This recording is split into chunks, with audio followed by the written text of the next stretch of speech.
division series, the San Francisco Giants and the Chicago Cubs. And welcome inside the broadcast booth, Matt Vasgersian. The Chicago Cubs have been the class of Major League Baseball all season long. An exciting young core of players, a terrific starting staff, led them to clinching the NL Central as early as mid-September. 103 wins, the top total in baseball. And the Cubs begin their postseason journey tonight toward what would be their first World Series title in over 100 years. The Giants got into the All-Star break with the best record in the game, but needed a late September push to get here.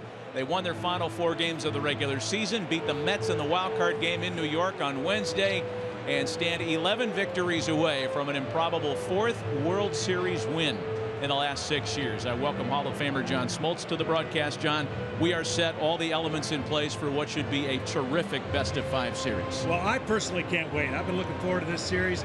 You've got the Cubs, 103 wins. They have the most weapons that give them the opportunity to win a game, right? And then you got the Giants. They have the weapon of knowing how to beat somebody at this time of the year. The subplot might be the Giants' contact offense against the Cubs' strikeout pitchers. It's going to be a fantastic, heavily weighted starting rotation on both sides. Let's talk about one of the Giants' weapons. And the last time we saw Johnny Cueto in the postseason, he was wrapping up a complete game in Game 2 of last year's World Series in another uniform. He gets the ball for Bruce Bochy tonight. Well, and if you haven't seen him much, he likes to have fun on the mound. And what I mean by that, he can throw about 4 different deliveries at you. Johnny Cueto messes with the timing of the opposing hitters with a traditional windup, and then he gives you a little bit of a Louis Tiant, all right, and then he might quick pitch you, and then he's got one last one, that's the rocking chair. Johnny Cueto reads the hitter's swings and tries to do whatever he can to disrupt the timing. He is very suited for the Giants. You see the last 5 starts, 4-0, and for Johnny Cueto, he wants to get his team off to a good start. Cueto's had some postseason success, that's to be sure, but not in comparison to the Cubs starter. In fact, very few can boast the kind of postseason success that Jon Lester has had. Well, Jon Lester is also looking at possibly winning a Cy Young, but what he's been is unbeatable in the second half. That only loss came to the Cincinnati Reds in what was a tune-up for this start. His determination, his concentration, experience, all going to bode well for the Cubs. The only thing, he doesn't hold runners very well. So if he can get the speed off the bases, and maybe the Cubs get off to a good start. We already seen the Texas Rangers, best record in the American League. They're down 0-2. Yeah, there is some pressure on the Cubs. You alluded to that a moment ago as we say hello to the 3rd member of our broadcast crew, Ken Rosenthal, with a little bit more on how the players in Chicago are handling that pressure. Kenny. Well, Matt, from day 1 of spring training, Joe Maddon has talked about embracing the target. He wanted his players to be empowered by the expectations, not overwhelmed by them. And the players certainly do not act as if they are carrying the weight of 1908. Jake Arrieta told me he is amused by questions about whether the team is anxious or nervous. He'll tell people, hey, I played golf this morning, I'm fine. If the Cubs lose, it will be due to the randomness of the postseason, the quality of the opponent. They're not going to crumble. All right, Kenny, nobody in Chicago expects this thing to crumble in either direction. The Giants very comfortable with what they are at the start of play tonight as the ceremonial first pitch was thrown out moments ago by Hall of Famer and Chicago Cub legend Billy Williams. Among the many all set to put all the curses and disappointments of the last 107 years to bed. Let's start you by posting the Giants starting lineup today. Here's how they align against Jon Lester. Gorky Hernandez, a late call-up who made an impact down the stretch. A lead off in center field.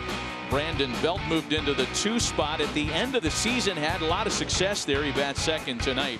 Buster Posey, Hunter Pence, and Angel Pagan, the former Cub, 3 through 5. Brandon Crawford, Kelby Tomlinson, Connor Gillespie, the wild card hero, and Johnny Cueto rounded out for San Francisco. Well, for Jon Lester, what you do when you look at this lineup card, you say, okay, I got to highlight a couple people. Those 2 people right there highlighted, don't let them get on base because they are the potential stolen base threats for the San Francisco Giants. Of course, you don't want Posey or Pence to beat you, but the speed in this lineup, which isn't a lot, keep them off the bases. Jon Lester does that. He'll be in a good position to pitch a strong game for his Cubs. Among the benchmarks of the 2016 Cubs, they are an outstanding defensive team, and it's the Jon Lester defense today. That's what Joe Maddon calls it when he has Javier Baez in the infield. Kris Bryant plays third. Addison Russell at shortstop. Anthony Rizzo is per usual at first. We put their ages on the screen because when this group started the postseason last year, they were one of the youngest postseason infields in Major League history. John, let's take a look at the keys to the game. Well, it's the pressure on the bases for the Giants. They try to do it to Syndergaard, and any chance you can, steal some bases. And for the Cubs, it's game 163. Don't change anything. You're the best team in the baseball season for a reason, and that's Joe Maddon's plan. It's just game 163, guys. Keys to the game brought to you by the Lincoln Motor Company. We are all set for baseball. Game 1 of this division series, and Jon Lester ready to go to work. Well, you see the numbers on the year. It's been a fantastic season, much more consistent with his mechanics. And the key for tonight in Jon Lester is where does he get that inch off the plate? He loves to throw to the glove side, which is inside to a right-hander, but he needs to get the outside corner to be effective. That is the one thing he has dominated hitters this year, is fastballs away and in, complementing it with a changeup, cutter, and occasional curveball. Gorkys Hernandez digging in for San Francisco, and this National League Division Series game 1 is underway. Hernandez, Belt, and Posey for the Giants. There were some roster choices, of course, for both Bruce Bochy and Joe Maddon. And if you had suggested to the Giants that they'd be opening this division series with a guy that spent most of his season in AAA, you might have been met with some skepticism. But Bruce Bochy wants a guy that's capable of getting on base and maybe starting a running game against Jon Lester to set the tone tonight. Trying to bunt his way aboard. Rizzo with a shovel to first base, and they can't get it done. Hernandez is aboard to start the ball game, but looks like he's dinged up as he had a collision with Javier Baez at the bag. Yeah, that was a scary looking play. Baez, one of the most athletic players on the team, comes all the way from second base. This is what you got to do against Jon Lester. You've got to make him field the ball, possibly throw. At this point, it's an impossible play. You see Baez trying to slide in, catches the ankle of Gorky Hernandez. Almost an ugly play for both players. Luckily, hopefully, nobody really hurt.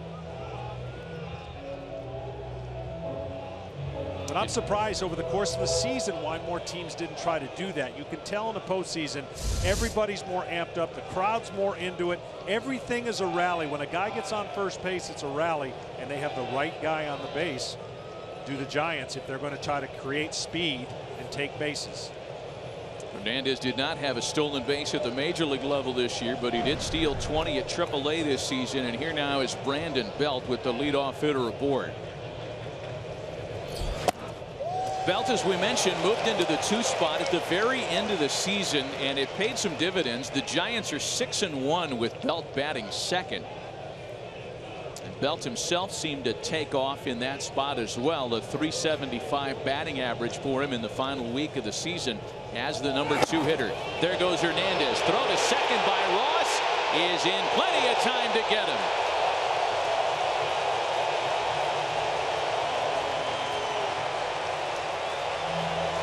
David Ross in his final year. This is a package deal. Lester and Ross didn't get the greatest jump, but what a great throw and a great start for the Cubs. You've got to be, as a base runner, you've got to be determined to take the biggest lead and go immediately. And that's the hardest thing for players to do, is think he's not going to throw to first. Belt with a swing and a miss to put him behind 1 and 2. So here's the throw by Ross. He gets rid of it, and you can tell how fired up he's going to be. It's a big moment. Say, take that, boys. Try stealing on my guy. A ball and 2 strikes to Belt with 1 out and the bases empty. For coverage of this game in Spanish, please tune into Fox Deportes.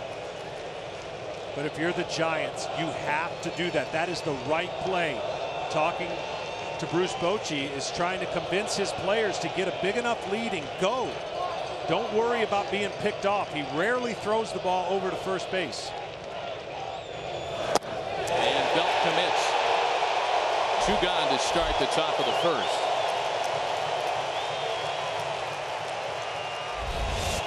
Well, this is the fastball away. He'll cut his fastball. You see that cutting action right there. He'll throw a cutter away and cutters in to right-handers, and he'll use that occasional breaking ball if he feels like he needs to get them off of the hard stuff. But Jon Lester, power pitcher, as are most of the Cubs this year. 3rd most strikeouts for the Cubs pitchers. Here's Buster Posey now. A 4-time All-Star, ended the season in good shape, hitting safely in 7 of his final 10 ball games, though the power mysteriously vanished after the All-Star break, something you can say for most of the San Francisco lineup. And Posey out in front, a swing and a miss, 1-1.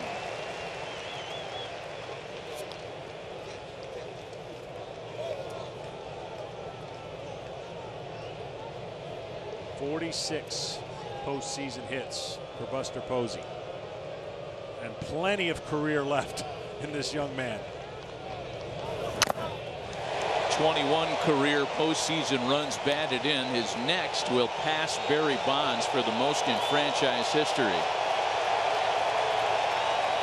Boy, that caught stealing was such an early momentum changer in the stands. You know, Hernandez reaches on the infield single, and if he's able to beat that throw, this place isn't nearly as loud at this moment.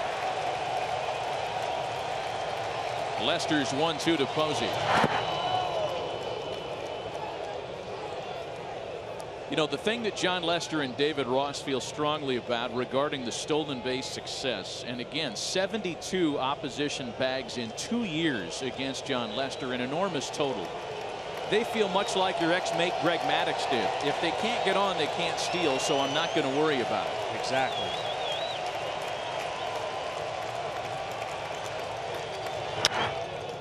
Posey lifts a fly ball the other way. Jason Heyward in the corner to wrap up an eventless top of the first. Nothing comes of that leadoff infield single.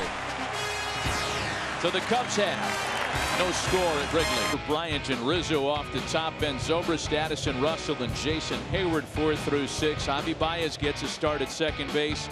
Ross and Lester round things out for the Cubs. And on the mound for the Giants, the 2-time All-Star, 30-year-old veteran Johnny Cueto, an 18-game winner during the regular season, capped off a fantastic year with a winner in his last start Thursday against the Rockies. We welcome those of you over to FS1 joining us after watching the Dodgers survive the Washington Nationals and take a 1-0 lead in that best-of-5 series with John Smoltz and Ken Rosenthal. Matt Vasgersian just underway here in Chicago. Cueto's next pitch to Dexter. Fowler swung on and missed, and it's 2 balls and 2 strikes. Well, you can see how fast that Johnny Cueto works, and he'll vary that too. Sometimes a quick slide step, sometimes the rocking chair, sometimes the Louis Tiant. There you see it. On the corner, and a generous corner it was. Dexter Fowler, one of the best leadoff hitters in the game. This offense really goes when he goes, and you see this backdoor slider. Johnny Cueto's going to throw fastballs, changeups, and sliders and alter his delivery to mess with the timing of the hitters. That's the goal of a pitcher, whether it be by pitches, changing the eye level and eye sight and timing of the hitters, or by your delivery. He does it all, trying to really mess with the hitter. 1 away now for the still reigning Rookie of the Year, Kris Bryant, who followed up his tremendous inaugural season in the big leagues last year with an MVP caliber 2016. 39 home runs, 102 driven in, and getting the start at third base tonight. Making his season even more incredible, the fact that he's played so many positions and been moved around as often as he has in Joe Maddon's grand scheme. 2 balls and no strikes from Johnny Cueto.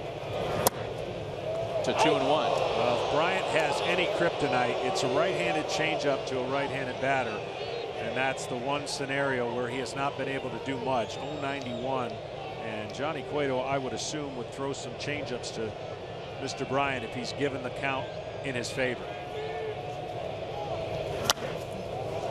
You know, for Johnny Cueto, he's posted one of the game's best ERAs since 2013, fourth lowest in baseball over that time. And he's done so with decreasing usage of the fastball. Since that year, there are only 3 starters with qualified innings that have thrown the fastball more infrequently. It's a full count now to Bryant, 3-2.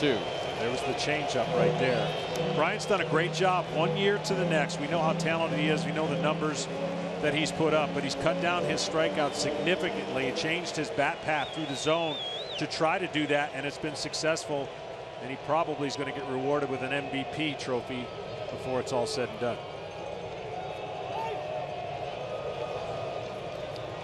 Good shot right there of the changeup, the wiggle.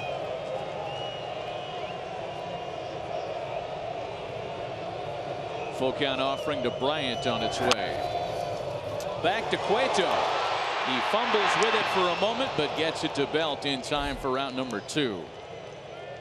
I'm telling you, been there, done that. Those balls look like they come back at him a little harder. This one's just jammed, and it just catches you in an awkward spot as you follow through with your delivery.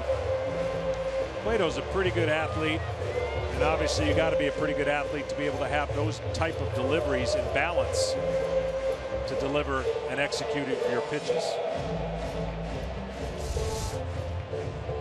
A reminder for those of you watching us on MLB Network, at the conclusion of this half inning, find us on FS1, as we'll be headed there as soon as this half inning comes to a close. Here's Anthony Rizzo now with 2 out and the base is empty. He takes a strike. Now you see where Posey just set up. Anthony Rizzo as a hitter is going to bait the pitchers into thinking you can't do that 3 times. He gets on top of the plate, he takes away the inside part of the plate and crushes pitches away. That followed with a changeup. But what Anthony Rizzo does over time in 162 games knows that the pitching is not good enough to make 3 really good pitches and tie him up in there. So as the game goes on tonight, let's see how many times Cueto can get inside on Rizzo. With 2 strikes, choking up as he has for much of the last couple of years, and it's still a 0-2 count to Anthony Rizzo, who has not really enjoyed his time head-to-head with Johnny Cueto. Just 3 for 25 lifetime against the San Francisco right-hander, and plenty of matchups after Cueto's 7.5 years in Cincinnati. And part of that, I think, Matt, is because he can get the ball inside and then change speeds with that changeup. He tried to backdoor a slider right there. For Johnny Cueto, his command is his strength, and when he's good, that's what the Giants have seen most of the year and most of the second half. Little pause at the top of the delivery, and it's still a 1-2 count to Anthony Rizzo. We visited with Buster Posey before the game today, and I know you, among many, were curious to ask him if Buster has any sense as to which of the many deliveries of Johnny Cueto is headed his way.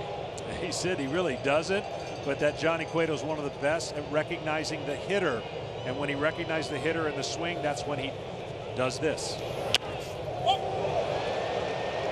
Still a 1-2 count to Anthony Rizzo.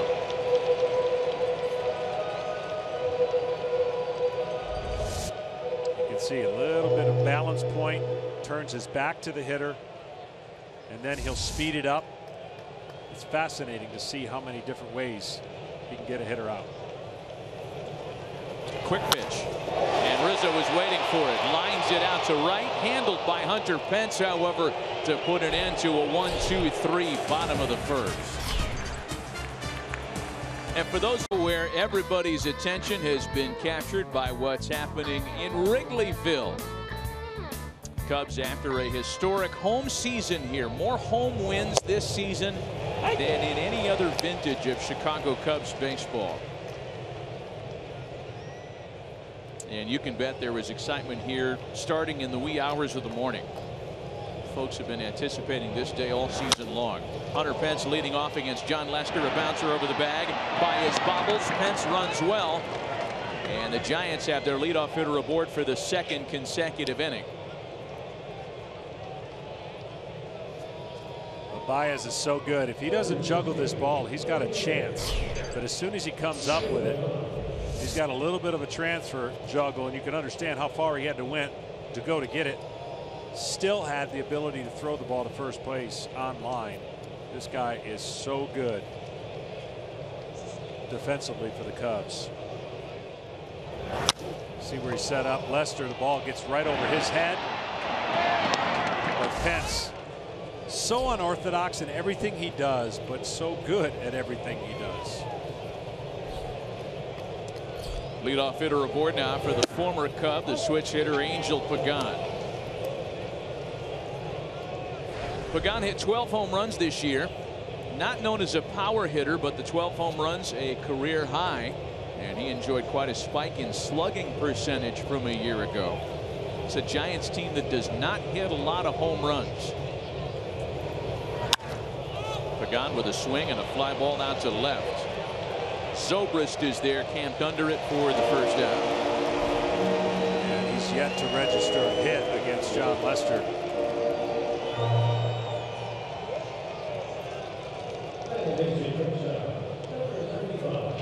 So one out with one on, and that'll bring up the 2015 All-Star, the left-handed hitting shortstop Brandon Crawford. Two of the better shortstops in one field right here, both Russell and Crawford, and their ability to play defense. And Crawford becoming much more a complete player as he progresses in his career offensively, but defensively, no one's ever questioned how good he has been and is. And a cannon for an arm. And no one's ever questioned how much Brandon Crawford enjoys hitting here at Wrigley Field. He's got a career on base percentage here that is in the top 5 among active players.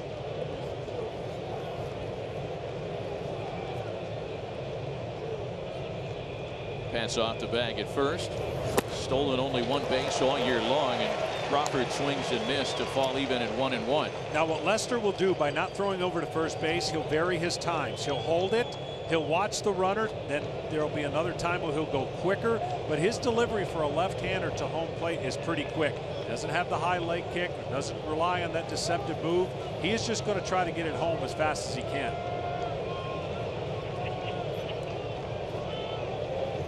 There's the hold.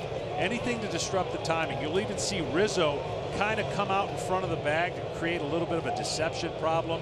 But the biggest thing that the runners don't do is trust when, if, maybe he'll throw over there. He doesn't.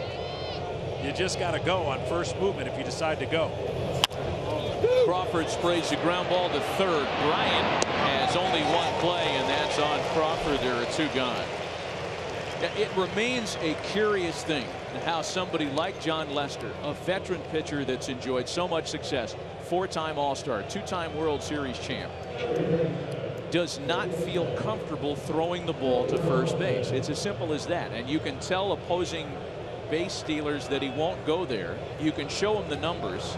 It's gone huge chunks of time without ever throwing to first, and it's still, like you said earlier, hard to trust if you're that base runner. It's pretty amazing in the American League. We know that stealing bases is kind of like a lost art, but until that wild card game, this was nothing known other than, really? He hadn't thrown over to first base all year, and then you saw what the Royals were able to do in that comeback victory when John Lester was with the Oakland A's, and then that became his kryptonite. Same thing with a Syndergaard, same thing with Arrieta, same thing when you mentioned my former teammate Greg Maddux. They were so good at preventing him to get on base, but then when they got on base, they were not going to allow their delivery affect a pitch to home plate. Therefore, the runners ran wild out of it. Kelby Tomlinson with an opportunity with the runner in scoring position here in 2 gone. Scoreless, top of the 2nd. Tomlinson appearing on a postseason roster for the first time in his career.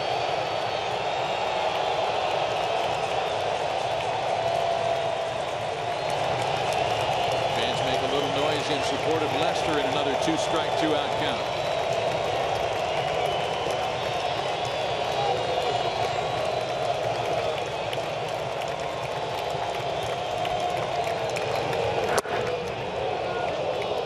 The other area that John has been so good this year is in situations like this, runners in scoring position.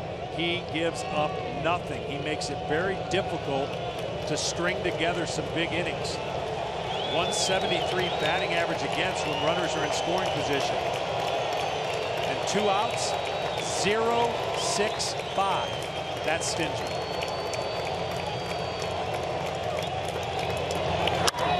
Tomlinson with a comebacker that Lester will handle without problem. And another leadoff hitter aboard, left stranded. Runs given the quality of the starting pitching matchup, Johnny Cueto and John Lester tonight. To the bottom half of the second, Ben Zobrist to lead things off for Chicago. 3-4-5 for Joe Maddon. It'll be Zobrist, Russell, and Heyward for the Cubs. The 3-time All-Star Ben Zobrist, of course, brought in a 4-year deal this past December. Starting in left field tonight. That same versatile player that starred for Joe Maddon for a number of years in Tampa St. Pete, showing his versatility again as a Cub. Nothing in 1 the count to Ben Zobrist, who last year was one of the big cogs in the Kansas City wheel of success. Hit .303 in the Royals' memorable postseason run of a year ago. His former Kansas City teammate deals and misses inside. Zobrist got off to a great start this year, reached base 35 straight games, on base percentage nearing .500. Cooled off since then. April and May he was on fire. June to September leveled off at about a .235 batting average, but he knows how to get on base. That's all he's done for the last 6 years. You bet. Hey, that's out, Todd. You got to bring that up. 2-2 now, and you can hear him tell the home plate umpire Todd Titchener that he felt that ball was outside. Yeah, he was asking him to bring it up too. That's that backdoor slider.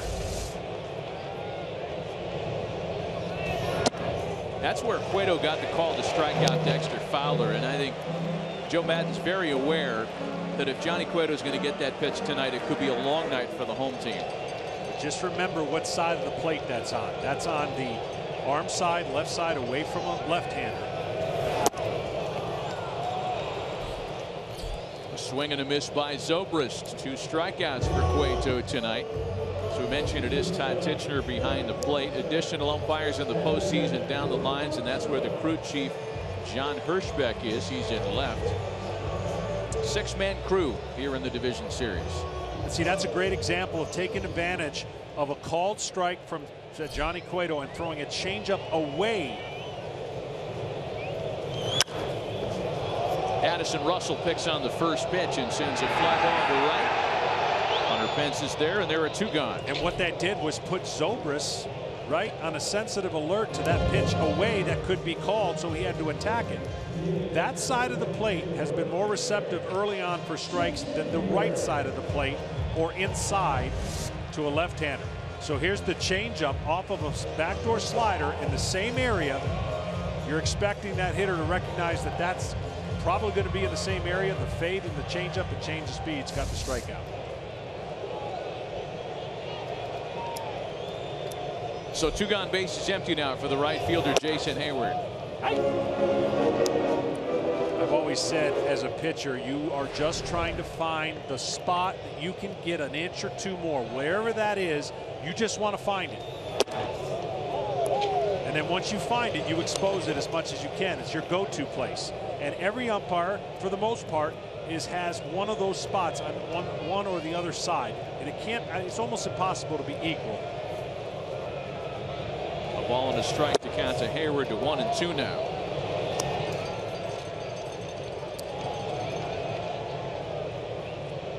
Jason Heyward, like many of the Cubs in the starting lineup tonight, not bringing a very robust line career against Johnny Cueto. Just 4 for 18 in previous meetings. As Cueto puts the finishing touches on another 1-2-3 inning. 6 up, 6 down against the Giant right-hander to start the night.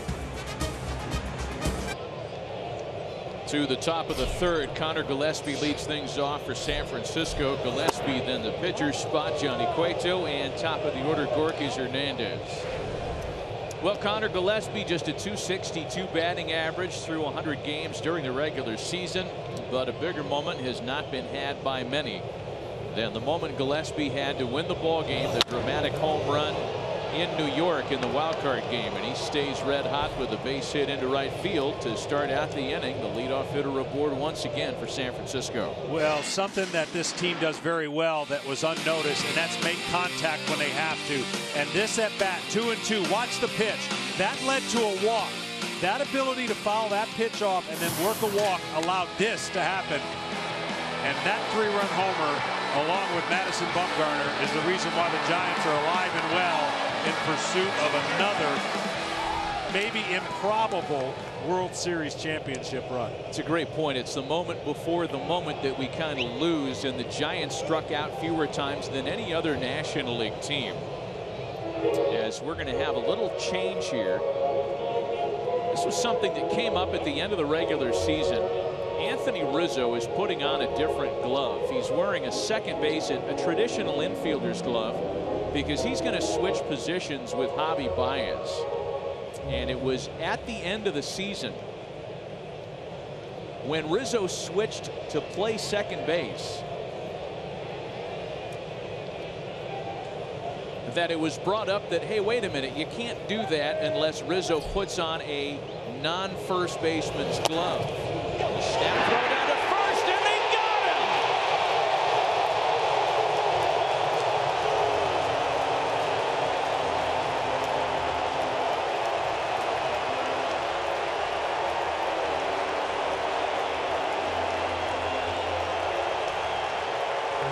Well, you got Rizzo in looking for the bunt, and then this is a setup play. They pitch away and then have the pick play at first. You know, we talk about the rest that this team has, but they were able to go back and work on every play for the last 4 days, setting up a scenario just like this.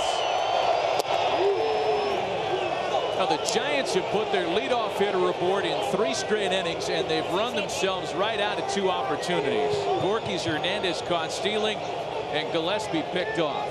And I tell you, David Ross is not having it right now with the strike zone. He's talking to the umpire saying, my pitcher and our hitters aren't getting the same strike zone. Let's go for John Lester. Strike to Cueto. It's an amazing setup defense where the first baseman's not afraid of a hitter or a pitcher turning himself into a hitter by slashing.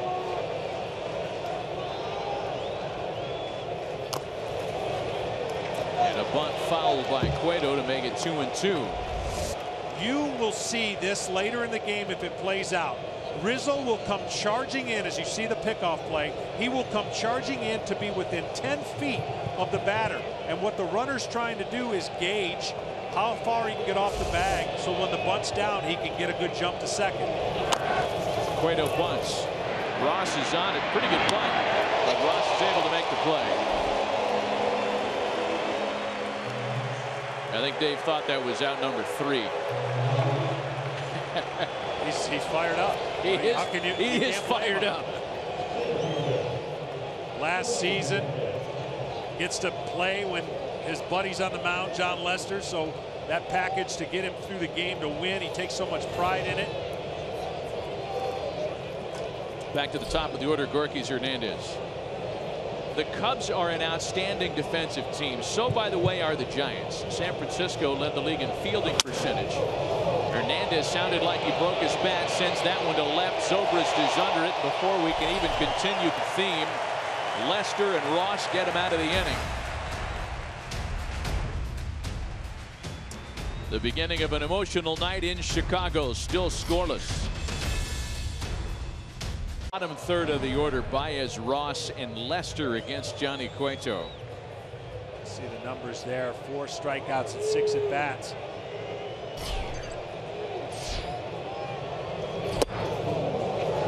This young man has done an incredible job from 1 year ago, where he struck out just about every game.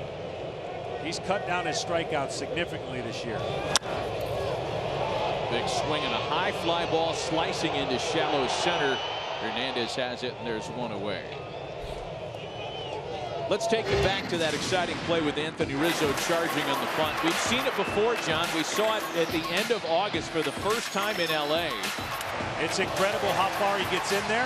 They know that the pitcher's not going to pull the ball. So right here, the reason he's not charging is because they got a play on it. And that's a pickoff play, and it worked perfectly right away. You do not see this kind of alignment by anybody else other than Joe Maddon. One out for David Ross. And Ross takes a strike.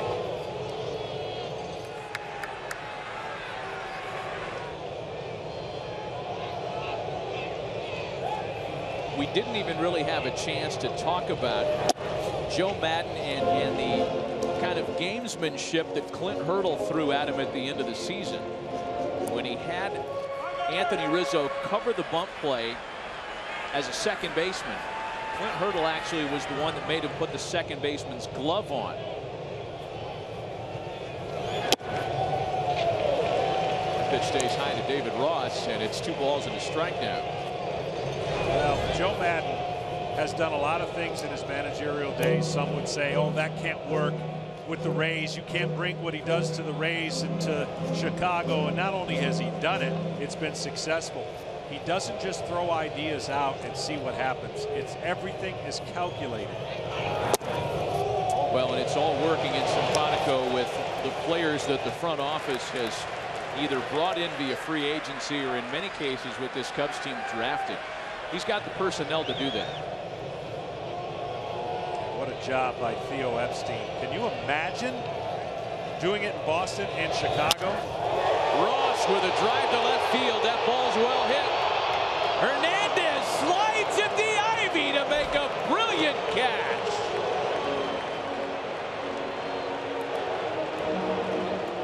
Well, Hernandez, the wind holds this up in the gap.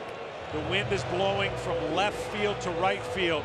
So when he gets to that point, the ball is on a downward coming almost back to him. See how he has to adjust and catch it from almost behind him as he's sliding. So playing at Wrigley Field, you have to know what the wind does. In BP, you test it out as a hitter. As a pitcher, you watch what happens. Eddie Vedder was just as excited as anybody at the play. He was more excited than Theo. Well, Theo's seen more games here and knows how that wind plays. There are 2 gone now for John Lester with the bases empty. You know, you make a good point about the wind, John. We still, for some reason, consider Wrigley Field the kind of wind-blown bandbox that it was in the middle 70s when Mike Schmidt would come here and hit 4 homers in an afternoon, and the Phillies and Cubs would get together and plate 50 runs. It has not been that of late. Joe Maddon credits his pitching staff, guys like John Lester. But the wind has blown in this year at Wrigley more often than it has blown out, more often than there's been a crosswind. And that's resulted in a lot of low-scoring pitching and defense type games here this year. It sure has, and it affects the strategy of a pitcher. And credit the pitchers for the Cubs. They've dominated at home. A wave and a miss by Lester, and Johnny Cueto has been perfect through the first 3 in this one tonight. Scoreless in Chicago. Nationals Division Series at 4 Eastern on FS1. Giants and Cubs 8 Eastern on MLB Network, and Sunday ALDS Game 3. The doubleheader starting at 4 Eastern on TBS. And a very quick out as Brandon Belt is retired to start the visitors' half of the 4th. No score with Hall of Famer John Smoltz and Ken Rosenthal. Matt Vasgersian back at Wrigley Field. And that's the first time John Lester has retired the Giants' leadoff hitter tonight. Yeah, the Giants were doing exactly what you need to do against a guy who's hot as John Lester is. Get the leadoff guy on, create some havoc. And unfortunately for the Giants, they got a guy thrown out at second and a guy picked off at first to kill those potential rallies. There's Buster Posey now with 1 away and offers at the first pitch and dumps a base hit into left field. Buster Posey has done his best work throughout his career against left-handed pitching. That continues here. And there's a 1-out base runner in the San Francisco 4th. Posey's had good numbers against John Lester, and really, as you talked about that power outage I can't help but think that whether it's a thumb injury or just getting beat up as a catcher, Posey, the heart and soul of the Giants, really just lacking the power this year as he's been able to hit for a high average as a catcher. He'll play a first base every once in a while, get a break from behind the plate. Here's Hunter Pence now. Pence takes a breaking ball for a strike. That ends a stretch of 3 straight San Francisco hitters offering at the first pitch. Yeah, you know, you talk about Posey and what happened after the All-Star break. Hit only 3 home runs, slugged under 400. And though Buster never offered it as an excuse, there were a lot of people around the Giants that thought the thumb injury was exactly the reason for that power outage.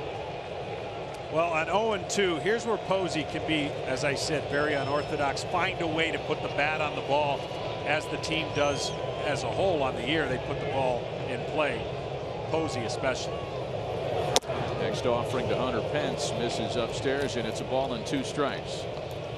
As we mentioned, the Giants do not strike out a lot. Hardest team to strike out in the National League.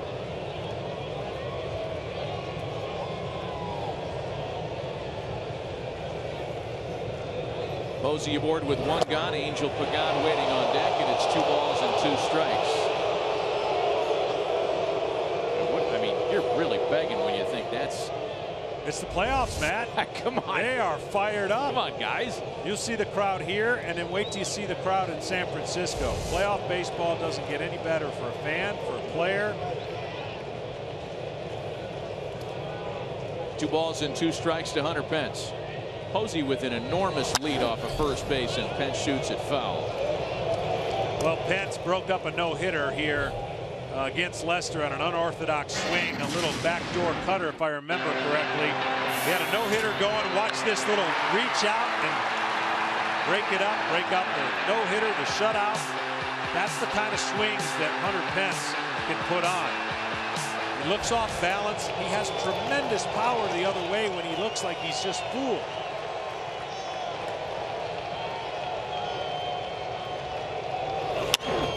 Pence swings and sends a ball to left. This one knocked down in plenty of room for Zobrist to make the catch, and there are 2 away. Lester just got it in enough after pitching away. He comes inside.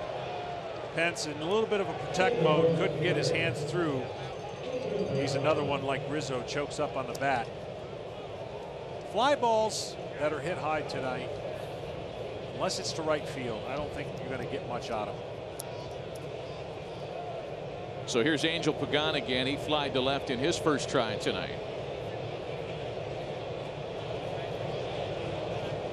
I'm telling you, I know Posey may not do it. He could get a walking lead and just keep going. He's almost past the cutout there at first base. And again, it's drawn no throw from John Lester. That first pitch misses. Well, this would be the least guy that you would think would go. So John Lester would be less worried about a Buster Posey here, and especially with 2 outs, you could decide and keep walking and then take off the first movement you see. But that's the side of the plate, okay? Those could have been definitely a little bit off, but that's the side of the plate so far that has not erred on the side of an inch off or 2 inches off. So that's what we talked about earlier. John Lester gets that pitch, it's over, because he commands the inside pitch about as well as any left-hander that I've seen.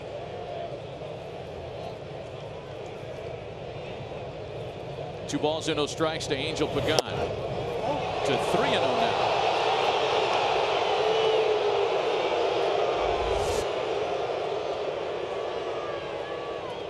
Just off, and the patience of Pagan. He knows that the previous pitches were not called, so nothing should change. Ball that just missed, courtesy of PitchCast, powered by MLB Advanced Media. Here's the 3-0 home. 3 balls and a strike to Pagan now. You saw Lester there, like, what's the difference? As a pitcher, your view is going to be skewed. I'll admit it, right? You got to go back inside to see it yourself, and that one typically we show that off the plate. But when you're pitching and the angle of where you release the ball, you think those pitches are better than they are. Broken bat flare out to shallow left. Coming on is Zobrist, and it gets past him. Posey on his way to third. He's held there, and the Giants have runners in scoring position with 2 away in the 4th.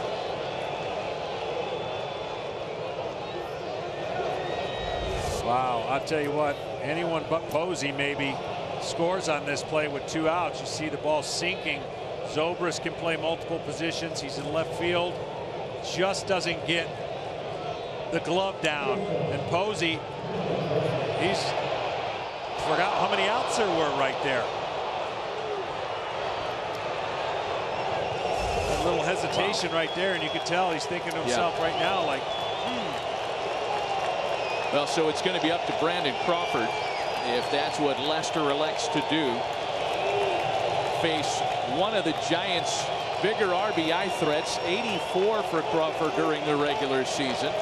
He'll be aggressive early. And he does catch the corner on that pitch. John Lester's going to be happier on this side of the plate.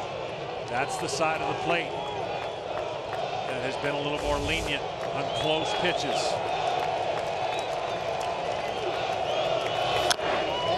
Crawford was outstanding with runners in scoring position before the All-Star break. He hit .356 to lead the team. But he, like so many of his lineup mates, could not reproduce that success after the break. Hit only .186 with RISP after the All-Star game. If John Lester gets him here, watch some of the emotion that he'll display. It won't be as happy as it will be angry.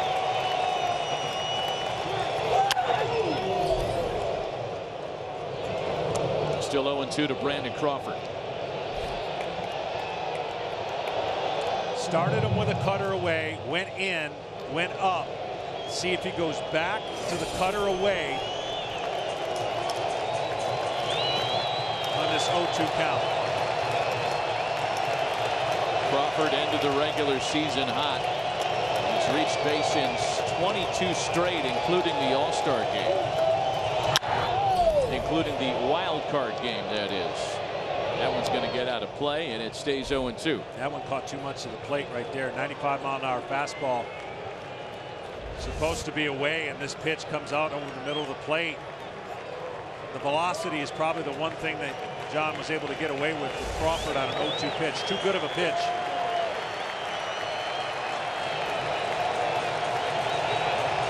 Still 0-2 to Crawford. Gone at second, Posey at third with 2 away. Slapped to shortstop. Russell takes care of his opposite number, and John Lester is in and out of trouble in the 4th. Still scoreless at Wrigley. App for live baseball. It's the only place to get it all. Live radio feeds, video highlights, pitch tracking, StatCast, and much more. Download At Bat today.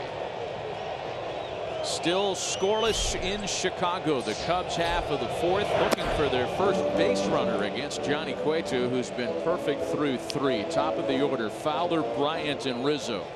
Yeah, it's the scenarios of visiting pitcher in a hostile crowd. You want to keep them to a dull roar. And what I mean by that is, you know, they're going to be amped up and exciting. So far, most of the cheering for the Cubs fans has been on the defensive side or the pitching side, with Lester getting out of some jams. Offensively, they've yet to get going, and that's the job of Johnny Cueto. Dull roar. Not too many big, high-pressure situations or innings.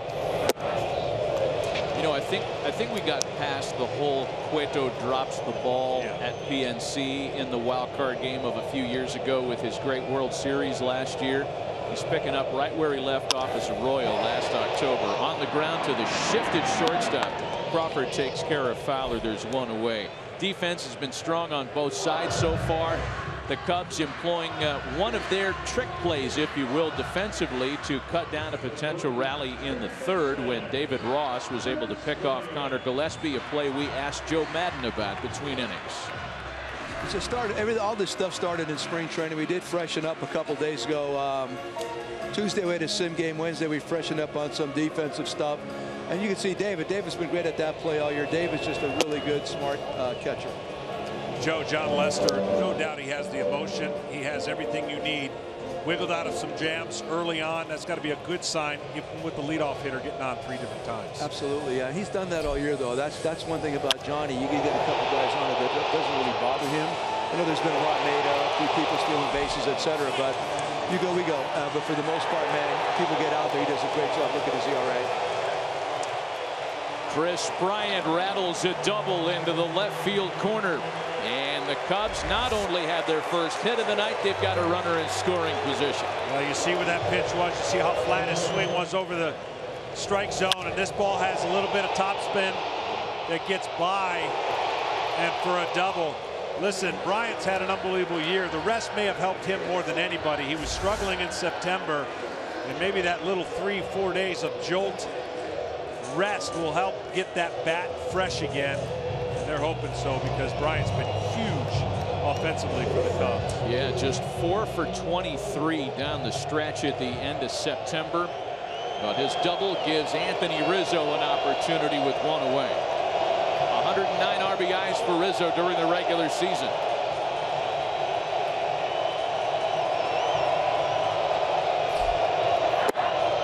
Chicago with an opportunity here with their big hitting 2 and 3 part of the lineup. You tell me, if one is a stronger MVP candidate than the other, I would need to be convinced, because I got him at a dead heat on the last day of the season. Yeah, Rizzo is their leader, of course, but he's been very consistent. And if he doesn't win the MVP, he'll be a tremendous supporting actor for the MVP that bats in front of him. He lined to right in his first try, yanks that one clean out of the building. And see, that's what I was talking about, how he invites you in there, because really that's the only thing he can do with that pitch. If you execute a great pitch against Rizzo, see where the location is. It almost looks like it's going to hit his hip pocket. He can only pull that foul. Now with 2 strikes, he's going to choke up on the bat, which gives him better bat control. And if you make a mistake in there, he doesn't sacrifice power. Shortening up again on 2 strikes. And it's still a 0-2 count. By being on top of the plate, he just spoiled a pitch that was 2 to 3 inches off the plate. He just has this philosophy. A, he's not afraid to get hit, first and foremost, as you see what he's done and these guys have done. I mean, it is just amazing right down the middle, the damage that both Rizzo and Bryant did this year. Rizzo a little better with runners in scoring position, 341. Best on the team, 4th best in the National League. Posey is such an underrated catcher, play caller. Of course, we know him for his offense. Watch how late he sets up. He doesn't want to give Bryant at second base any ability to let Rizzo know location or anything. He'll give his signs, and then he'll move also suddenly late and trust that Cueto's going to get the ball in that area. Ball on 2 strikes to Anthony Rizzo. He stays alive there with that shortened up 2-strike approach, but he doesn't sacrifice a lot of power. His slugging percentage with 2 strikes at .417 is the best, 5th best in baseball. It's amazing how he can still hit for power, and he swings it like Mickey Rivers and Juan Pierre with 2 strikes. Well, because those swings are, if anything, are going to be flares. He's just spoiling a great pitch. He's still waiting for a mistake over the plate, and he can so strong that he can pull his hands in and play with power, especially to right field. You've got to elevate the ball against him. I'm sure they're going to have this discussion right now. Hey, look, he's been covering away. Do we go back in? That's why Rizzo's so good. He stays inside the ball as good as anybody, and he'll spoil the pitcher's pitch away and waiting for that mistake. The ball on 2 strikes, it remains to Rizzo. You know, just for context, when you hear somebody slugging .417, that's on 2-strike counts. The major league average is .282.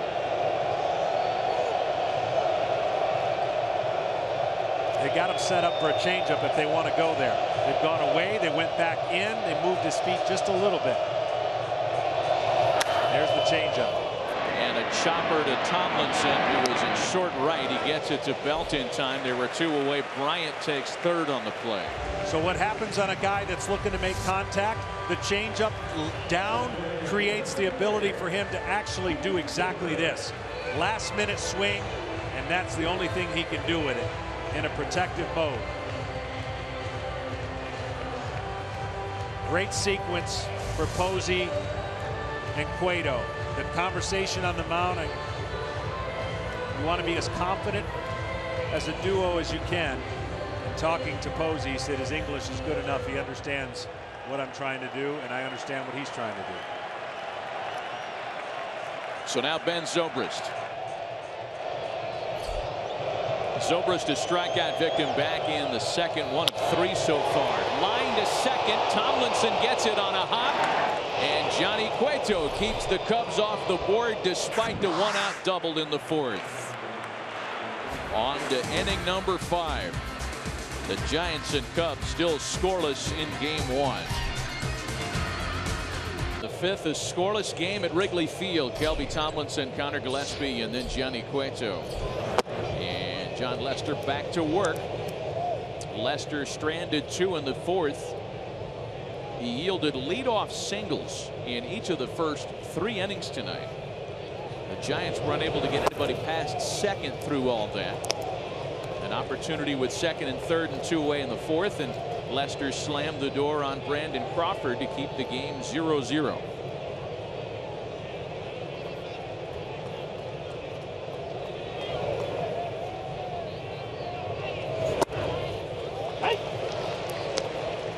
John Lester, you try to approach every game as it's 0-0.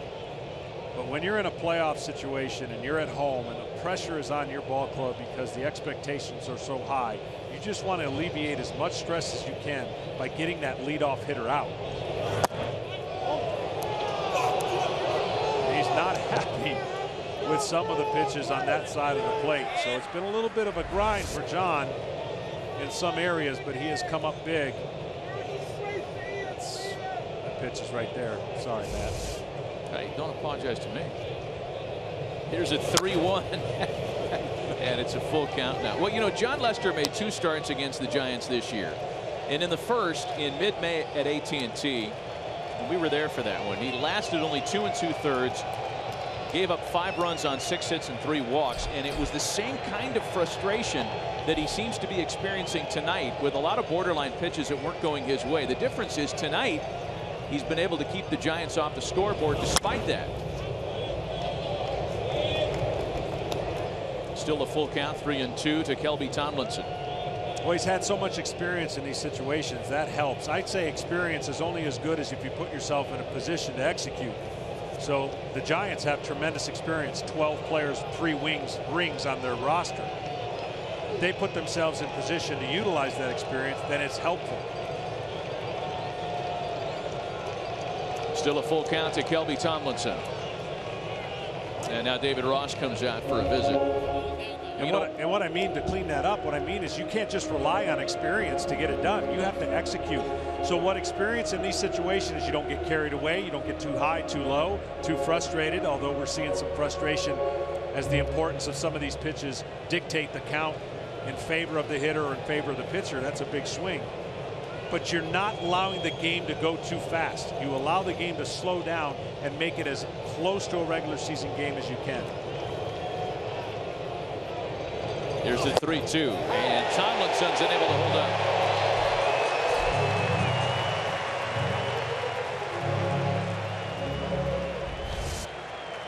Now, this is just a combination of being consistent and stubborn on this side of the plate. I believe he called that a strike and didn't call it on the swing. And you've seen there's a lot of pitches right there. Tomlinson, I don't blame you for not swinging. But John got the call. Here's Connor Gillespie now with 1 away. Gillespie singled in the 3rd. That makes him 8 for his last 15. Picking on the first pitch here, a pop for Baez. We had a chance to visit with Giants pitching coach Dave Righetti between innings, and moments ago John asked him this. Dave, I got to ask you, between you and Bruce Bochy, how do you have any nerves left? Seriously, everything you guys do, close games, it's got to be an incredible journey to have watched this many clutch performances. Johnny, it's you're right, it is. And if you don't, I guess if you worry about it too much, your stomach will get ate up. You know, you close. There's nothing worse than closing and waiting for 7, 8 innings for that phone to ring so you can get up and get rid of those nerves. And as a coach, it stays with you the whole time. It never leaves.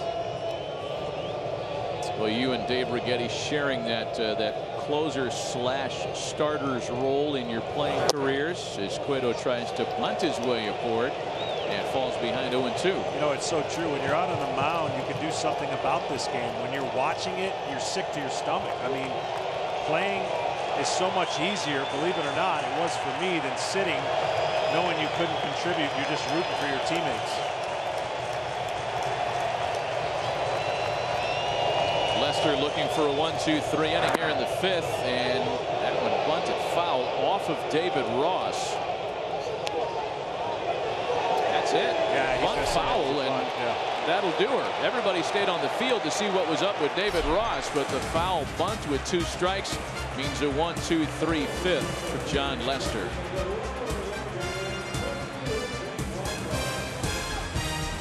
Game 2 of the Dodgers-Nationals Division Series at 4 Eastern on FS1. Giants and Cubs are here at 8 Eastern on MLB Network. And Sunday, an ALDS Game 3 doubleheader starting at 4 Eastern on TBS. And a couple of teams trying to climb out of 0-2 holes in the American League. Yeah, I was just getting ready to say, hard to believe this game won't be over before 2 teams have already played twice. And those 2 teams, maybe not the expected results. The best team in the American League, Texas, down 2. Let's not forget last year, I think the Toronto Blue Jays were down 2 and came back and won that series. And then the Boston Red Sox going to the injured-plagued Cleveland Indians. They don't seem so injured right now. Difference there is that Boston's going home down 0-2. Toronto's going home with a 9-inning span between they and the American League Championship Series. Little postseason history between Boston and Cleveland. Meanwhile, here still scoreless. Addison Russell leading things off in the home 5th. And I'm telling you, Matt, I played in so many of these. That's why it's such a mental, tough challenge more than it is physical, because best of 5, the hiccup or the surprise loss makes you feel like, wow, we don't have much room for error. And you just have to deal with it by a game-by-game basis and not get carried up with what's next, who's next, and oh, by the way, Bumgarner looming in Game 3, which seems to be a topic of this series because of how dominant Bumgarner has been in the postseason. 2 balls and 2 strikes, the count to Addison Russell. I mean, the Bumgarner factor notwithstanding, teams that win Game 1 in a best-of-5 division set have gone on to win 70% of those series. And that's something I'm sure the Red Sox are aware of, down 0-2. That's something I'm sure the Rangers are aware of, being down 0-2. And in a short series, to your point, Game 1 is a big deal. It is. And the Cubs last year, of course, most recent, they lost Game 1, but were able to win that series coming off of the wild card scenario and the momentum that they had. This year, the 4-game rest. Now all the expectation is, can they make that deep run? Can they win that World Series? Because 103 wins would tell you they can. Here's the 3-2 home from Cueto to Russell, fouled away. Well, the Cubs with such a historic run, 103 victories. However, history has not been kind to those that clinch first, as the Cubs did in middle September, September 15th to be exact. And a wave and a miss by Russell, who finally succumbs to the strikeout. That's number 4 for Cueto, 1 away. 100 win teams. There have been 22 of them since the advent of the wild card back in 1995. And as you get down to that final line, only 2 of those 22 100-plus win teams have won a World Series. Well, I have my reasons, and I think that changes need to be made in the future. Hopefully they will, to reward a better season over 162 games. A little too many off days. Don't have to utilize your whole roster and pitching staff, which. Here's Jason Heyward now. Part of the reason the Cubs are so good, they had the best 5 starters in game. They won't use 5 starters at any point during this run. Yeah. There's off days that come between series and off days that come in the series. There's not that many off days in a regular season in 162 games. So all those dynamics come into play. Kyle Hendricks and Jeff Samardzija tomorrow, game 2 of this series on MLB Network. But what I was saying earlier about when you think about this series and you start playing the what-if games, that's the dangerous mental challenge.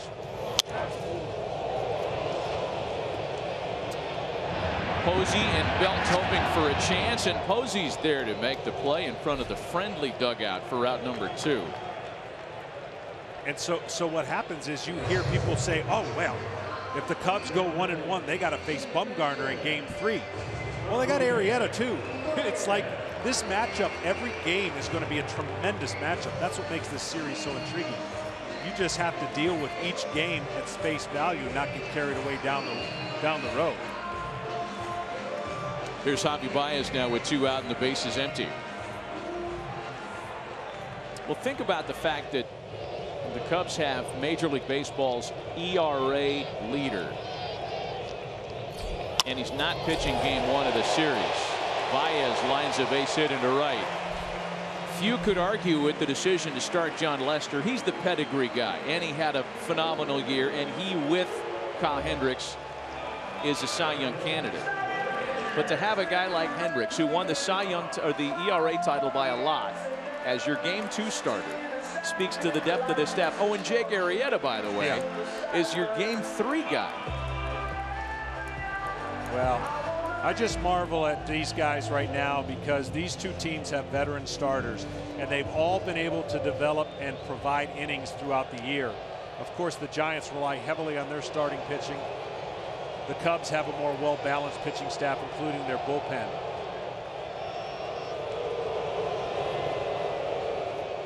Cueto, Samardzija, and of course Bumgarner were horses for the Giants this year, pitching a ton of innings.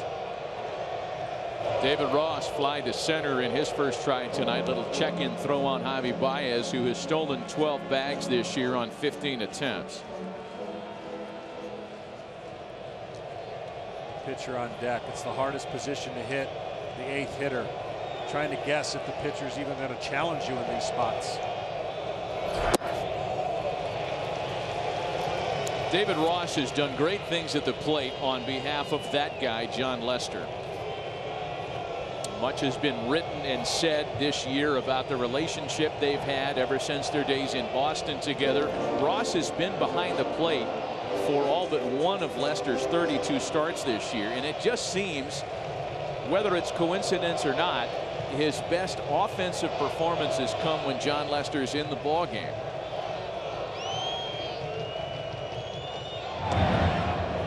Well, talking with David Ross, he says when he gets to play once every 5 days, he feels it's must-win day. So whatever he can do behind the plate, whatever he can do at the bat, he's trying to get his pitcher through the game and his team a win.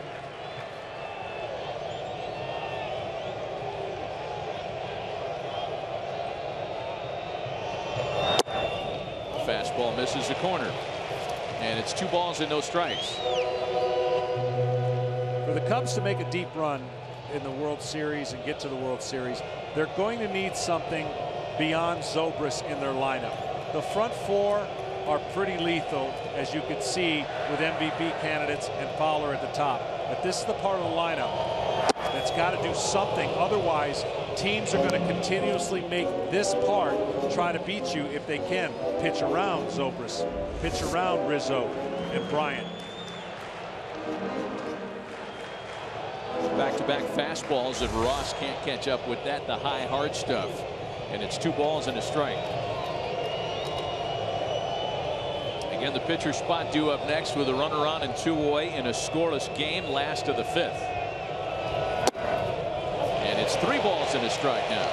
And there's no reason for Johnny Cueto to give in with Lester waiting next. Well, exactly. I mean, in a perfect world, you want the pitcher leading off at any point in the game. But in a playoff game, you're not going to groove one in there and let David Ross, who, by the way, once every 16 or so at bats can hit the ball out of the ballpark. A full count now. 94-mile-an-hour fastball. Cueto can still get it into the mid-90s and hump up when he needs it, as he chose to there. As we talked about earlier, doesn't throw the fastball as often as he used to. You see what he has on 3-2 for David Ross. There's no way he challenges him with another fastball here. Is there? If it's up, I think that's where he can beat David Ross. Up, down, David Ross has a chance to drive the ball in the gap. That's the one thing you're worried about as a pitcher. You don't want to give up that 2-out double. Cueto out of the stretch. There goes Baez, and Ross fouls it back. You know, going back to that start in Los Angeles, everyone holding their breath in San Francisco. When Cueto came out, would look like an aggravated groin, but he shows no ill effects to that whatsoever. As we mentioned, the last 5 starts being very effective. Pitching great in the stretch when the Giants needed it. They had to win their last 4 just to get in.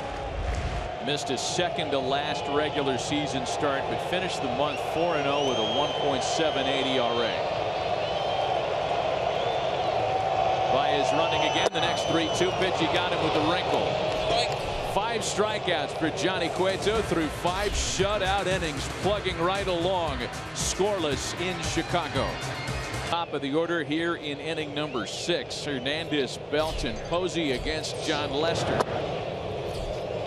Starters have dominated the night. There has been strong defense played on both sides. The Cubs have had to wiggle out of a few tighter spots than the Giants, most notably runners at second and third, 2 away in the 4th. Lester got out of that jam. And it's a 1-1 count to Gorkys Hernandez. You see Lester breaking out the curveball now, 3rd time through the lineup.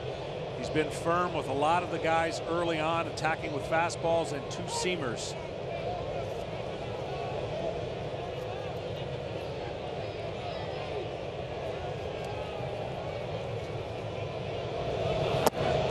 Balls and a strike.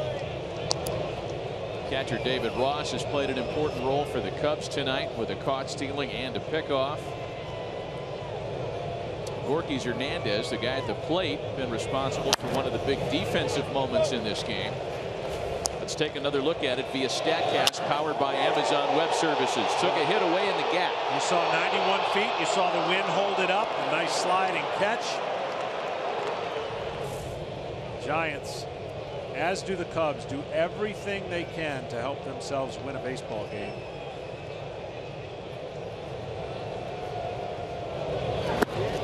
And a full count to Gorkys Hernandez now. 3 balls and 2 strikes.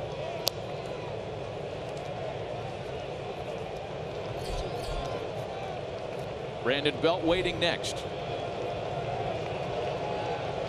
Giants put the leadoff hitter aboard for 3 straight innings to start the ball game, unable to score in any of those 3 in a scoreless tie here in the 6th. In fact, they only got one of those guys as far as second base.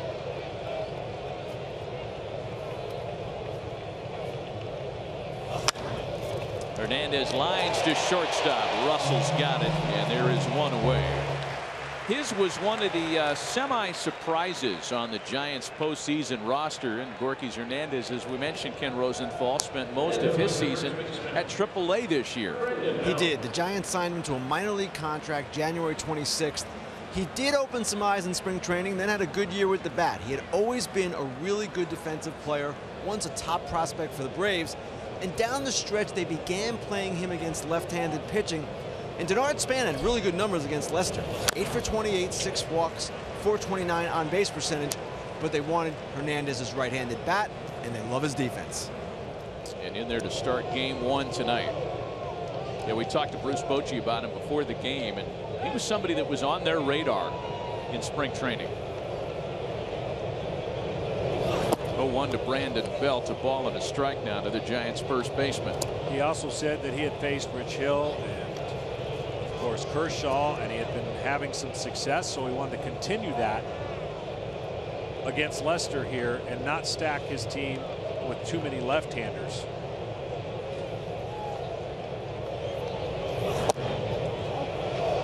2 balls and a strike to Belt.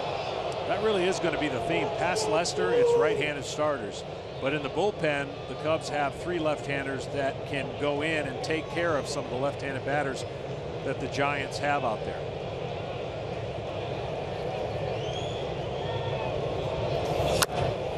Two and 2 to Belt. You know, and getting back to Gorkys Hernandez and what the Giants were after the break. I mean, Bruce Bochy at one point was desperate to try to shake up his lineup, try to generate some offense. At one point, he had Pence on the DL. He had Posey nicked up. He had Panic on the DL. He had Crawford in a slump. And it just didn't look like the Giants were going to score enough runs to get to the postseason.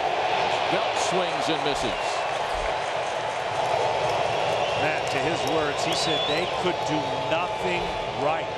They were as bad as you can be in the second half, and as good as you can be in the first half. Looked like they were going to run away with the division. They had to get in on the last game and then play that magical game against the Mets in Citi Field, and then they're here. He said he's glad to be here, needless to say. There's Buster Posey now with 2 gone and the base is empty. Posey has singled and flied to right tonight. Back to Lester, who will do it himself. At 7 in a row retired by the Cubs left-hander. 5.5 gone, still scoreless in Chicago.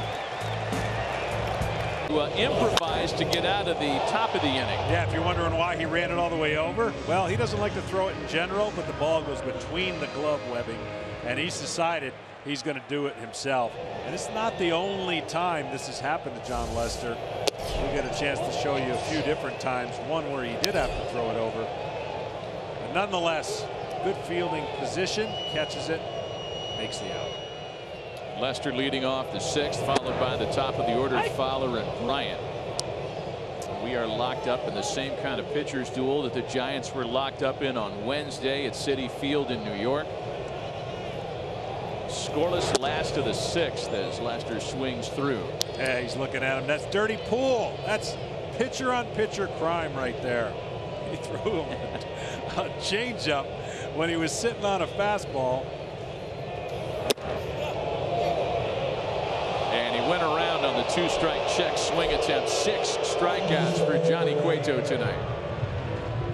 Well, here's the scenarios we were talking about before with John Lester on the mound. The ball's been hit back to him here in Pittsburgh. You see it's through the same glove, same webbing, and this time he throws it to his counterpart, who drops his own glove to make sure he catches that glove.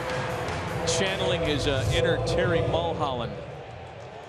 And then watch the look of, okay, all right, nasty changeup, make me look silly. There's Dexter Fowler now. Fowler yanks that first pitch well foul.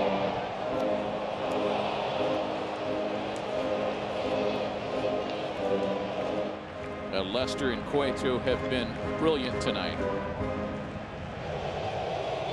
Dexter Fowler hitless so far this evening. He, like a few Cubs, has really been flummoxed by Johnny Cueto over the years, including tonight.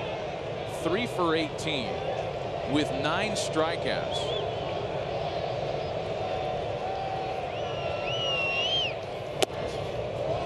Missed inside, and it's 2-2. Well, him and Posey have done just a great job tonight, mixing it up, going up when they need to, away with that backdoor slider, mixing in that changeup, but his fastball is playing with a lot of velocity and a lot of late life with command.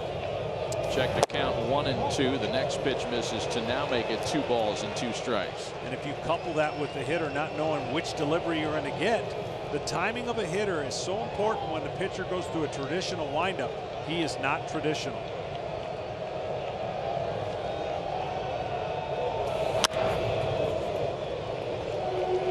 Still 2-2.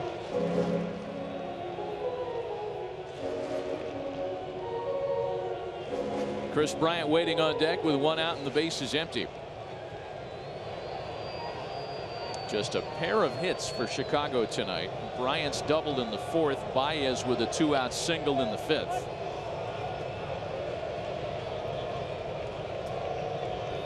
along with the strikeouts, there has not been a base on balls issued tonight.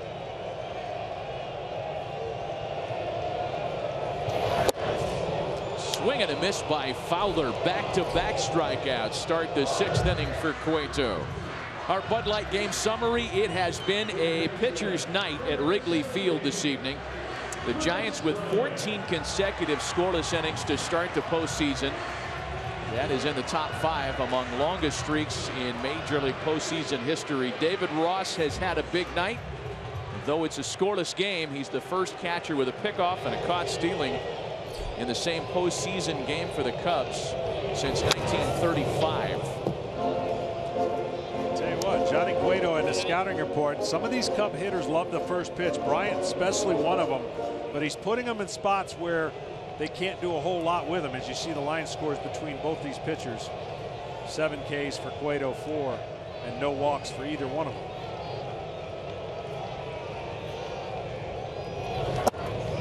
It's hard to even imagine that there was a time before Johnny Cueto made that dominant Game 2 World Series start with the Royals last year. There was a time when his postseason abilities were questioned. There was the famous Cueto drops the ball in Pittsburgh. He had a shaky postseason start last year in the division series against Houston. Yeah, he had a tough time adjusting to a new team and a new catcher, and one of the best catchers for Salvi Perez for the Kansas City Royals. But when he had to, he came up with a huge game after a bad one for Kansas City. 2 balls and 2 strikes to Kris Bryant. What this man did in the city of Cincinnati, in that ballpark, is a hitter's dream. And he dominated baseball in that park in Cincinnati.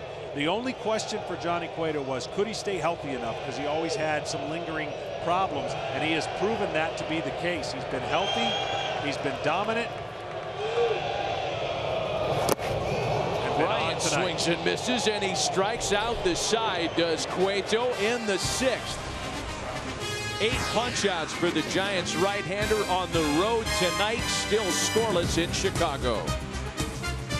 Hunter Pence, Angel Pagan, and Brandon Crawford trying to solve a scoreless tie. John Lester back to work. First offering home to Hunter Pence. His shot foul into the stands. Pence in this one has singled and flied to left. Now, of the 5 San Francisco hits, only 1 has been for extra bases, and that was Pagan's 2-out double in the 4th.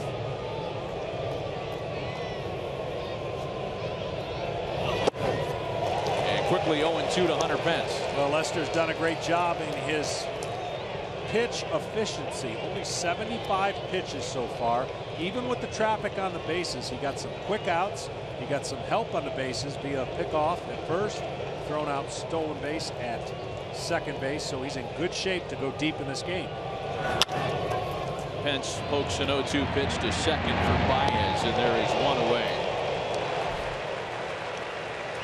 T-Mobile lets MLB fans dig into the game with unlimited LTE data on their smartphone. Show us how your baseball is, how your baseball fan is, by using #UnlimitedBaseball for a free MLB Shop gift code and the chance to win tickets to every 2017 World Series game. Easy for me to say.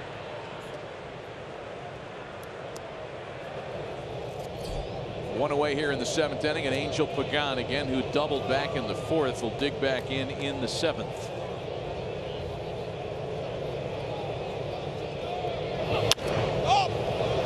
And a first pitch pop for Baez. 2 quick outs for Lester in the 7th. You know, it's funny, when we were talking about Baez with his manager, Joe Maddon, we know how good defensively he feels about him, but he also said he's great on pop-ups. Now, you might take that as like, well, who isn't good on pop-ups? But his ability to go back on the ball and get those little bloopers or get the pop-up behind the first baseman, I think that's what he was talking about, and already a couple of them. Just such a graceful defender no matter which position he's at. 2 gone, bases empty now for Brandon Crawford.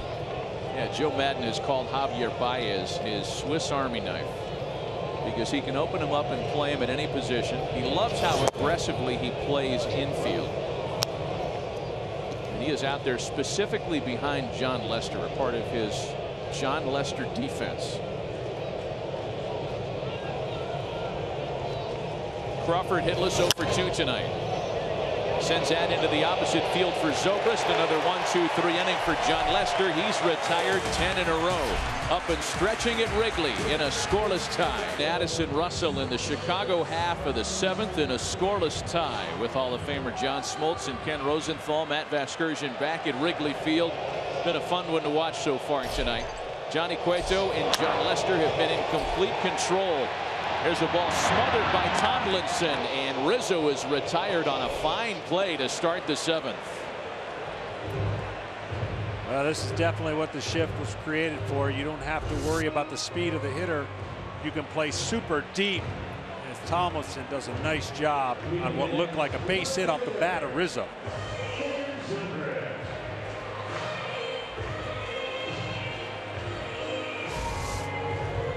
Kelby Tomlinson having a nice night defensively. And now Ben Zobrist with 1 out and the bases empty. Zobrist hitless 0 for 2 tonight.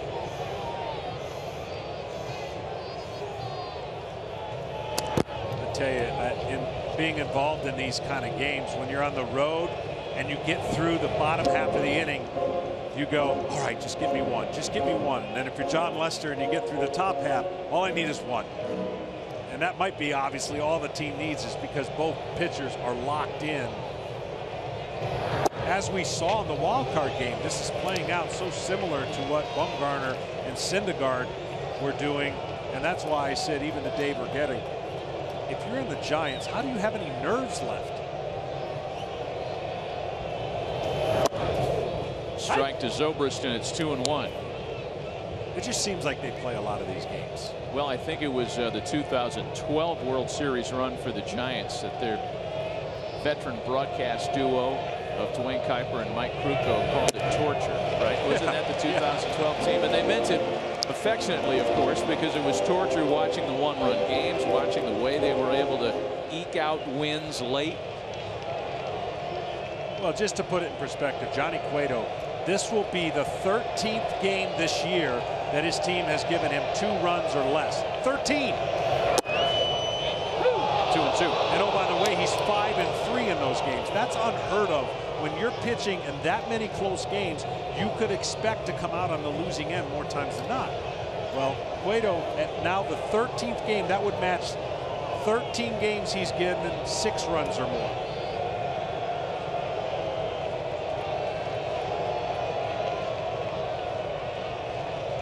Cueto sitting on 8 strikeouts rather, which ties his postseason high.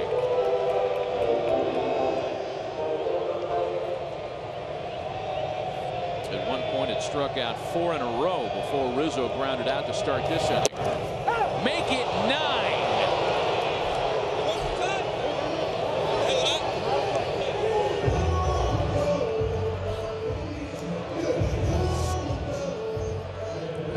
Pitchers absolutely painting.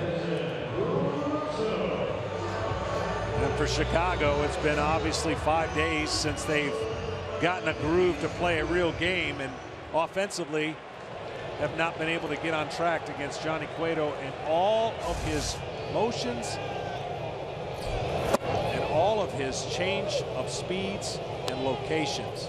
It has been absolutely a pitcher's gem tonight on both sides. Addison Russell 0 for 2 tonight.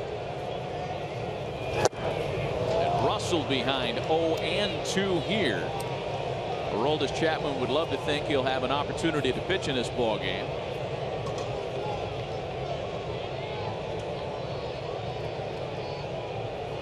No need for any reliever to stir on either side as Russell bounces it sharply to third for Gillespie, and another 1-2-3 inning for Johnny Cueto, who's retired 7 in a row.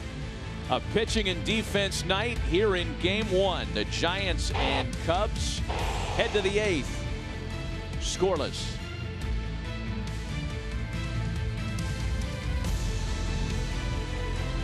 And 8-9. Tomlinson, Gillespie, and then Cueto's spot against John Lester, who is showing no signs of yielding.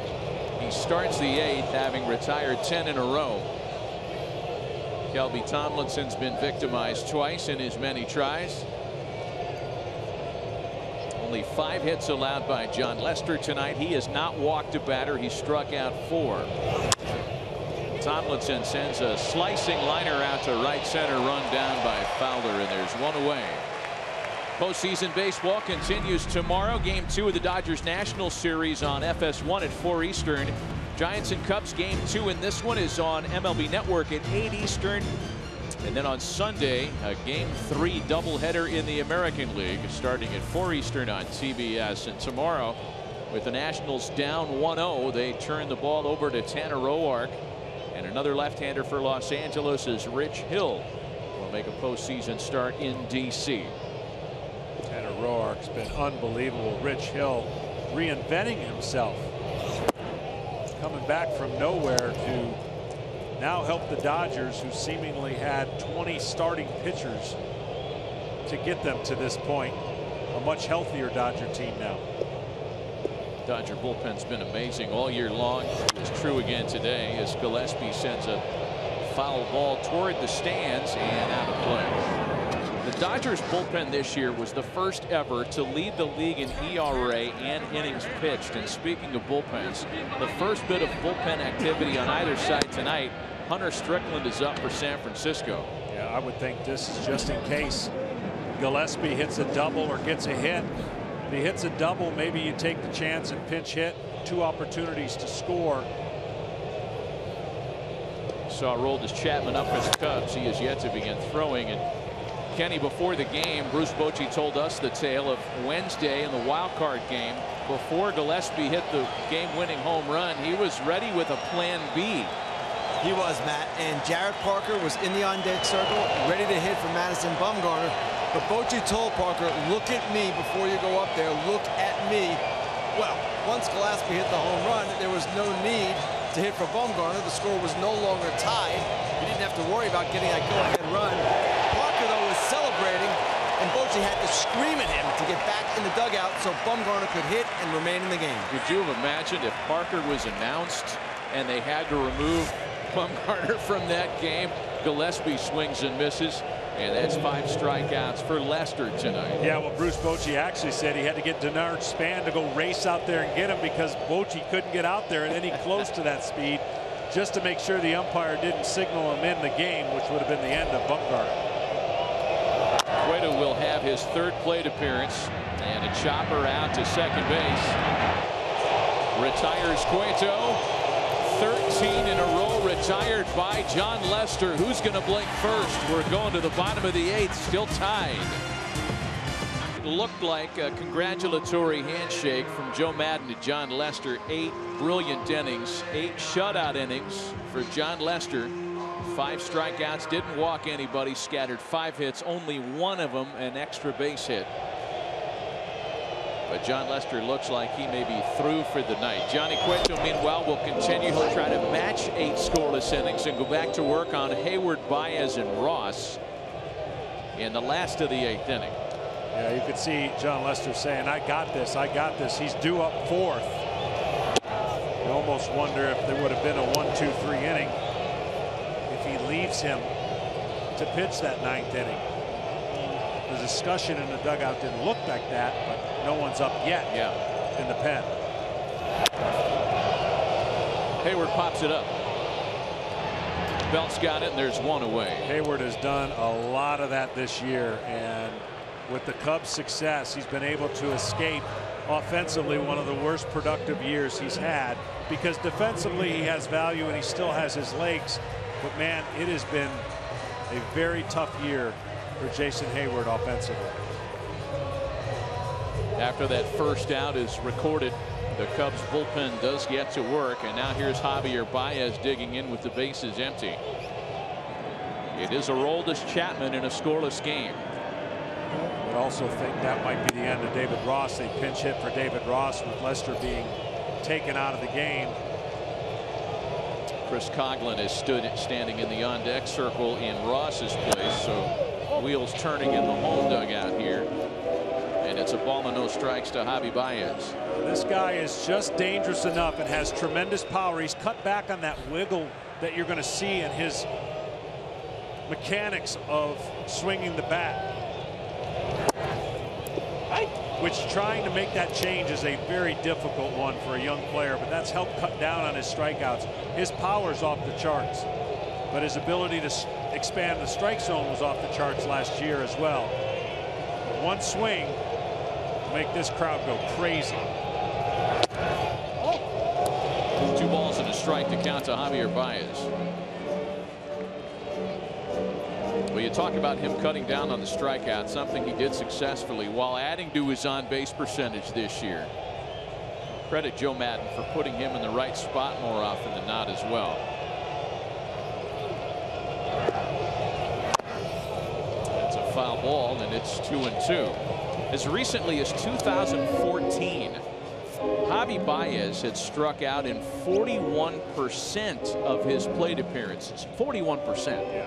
This year he cut it down to 24% of his plate appearances. And by the way, he logged in 450 of those. So it wasn't a tiny sample size over which he made that great improvement.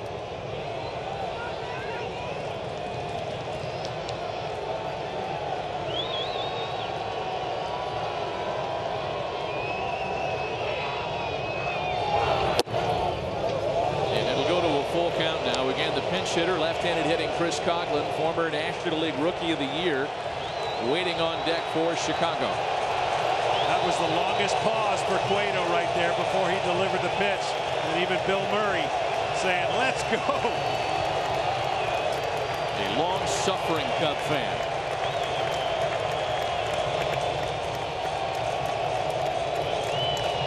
The quick pitch.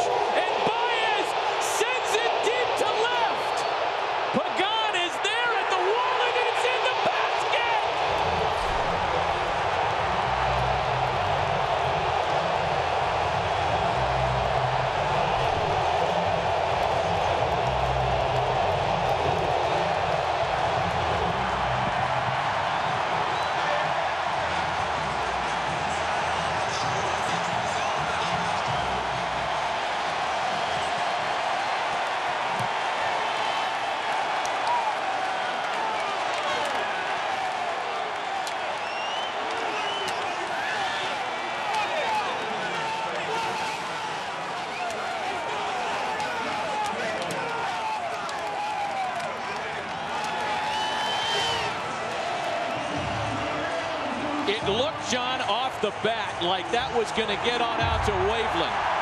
It was. The wind was blowing that ball back as much as it possibly could, and I said this guy's power's off the chart. And that 3-2 pitch, and this crowd now could breathe a little bit as they have Chapman now. There is such an adrenaline rush for a closer, by the way. When your team scores that run versus coming into a game tied in the 9th inning, he may throw 105. Well, he did it on a handful of occasions this year. I wouldn't bet against it. The first run of the game. Coughlin fouls off a pitch to make it 1-2. I mean to tell you, off the bat, it looked like Javier Baez had sent that one clean out of Wrigley Field. And when we saw Pagan go to the ivy, you thought for a moment there was a chance the wind was going to blow it back in and make it playable. That just snuck out into the basket for the home run. I mean, that's the shortest home run you can hit in left field here. The ball was literally coming down. If the basket there or the fence is not there, it's not a home run because it would have hit the wall. And the wind, which is blowing consistently from left to right, was trying its best to keep that in the park.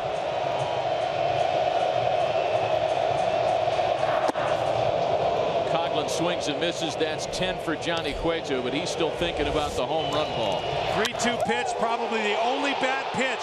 Now he knows it as soon as he hits it, but I don't think he's going to expect how close this is to not being a home run. But he squared it up, he barreled it, and that ball just gets right in the basket. Johnny Cueto has pitched an unbelievable game and made one mistake to a guy with a ton of power, and you see Bill Murray going, got him. I think Bill Murray had that same moment. Hey, wait a minute, he crushed that ball, but it might not get out of here. That's quite a souvenir for somebody, by the way. And not even the earnest fans of left field are going to be able to reach that one because of some of the new scoreboard there. Tommy La Stella's the pinch hitter with 2 gone. You know, Joe Maddon has a baseball in the clubhouse with the winning pitcher in the final score from all 103 of Chicago's wins this season. He laid out more kind of as a visual motivator. The 11 more baseballs it would take to win a World Series title.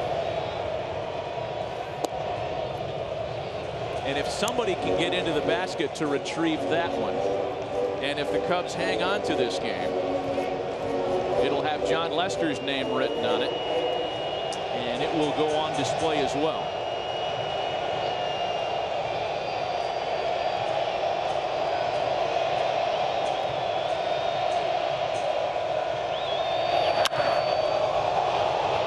Stella sends a fly ball into center. Hernandez is there for it. And just like that, the Giants are down to their final 3 outs in game 1. The hard-throwing left-hander Aroldis Chapman will try to hammer it down as San Francisco has the top of the order. Playing from behind because of this.